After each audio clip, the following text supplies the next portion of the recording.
When you come in, there's a nice robe that you can wear, or you can bring a pair of loose-fitting clothing or a swimming suit, or you could just go in there in a nude, whatever you're comfortable with.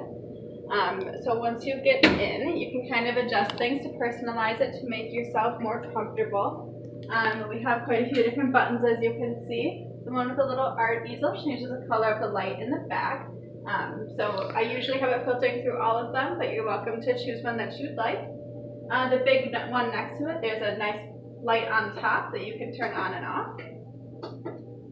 And then there is a Bluetooth button as well, which is really awesome. You can pair your phone to it and connect your music and then listen to that while you're in there. This bigger button over here controls the lights around the side of the sauna. You can turn those on or off. And then we do have these plus or minus buttons here as well for the temperature.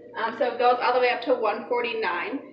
But if you're in there and you're getting too warm, we suggest that you turn it down to wherever you're comfortable. The point of the sauna is to get a mild perspiration so you don't have to, be in there really hot and uncomfortable. As long as you have that mild perspiration, you're getting what you need from it. And then as you can see, there are towels in there as well, and we do suggest sitting on those, especially if you're in the nude or in a swimming suit. Otherwise, the wood can get pretty warm on your skin. Something else that's really nice about this sauna is that there is a bathroom for your own use. So you have a shower in there that you can use afterwards. There's a toilet and sink and everything like that, so you don't have to worry about leaving the sauna and using the bathroom or anything like that. And that should be everything.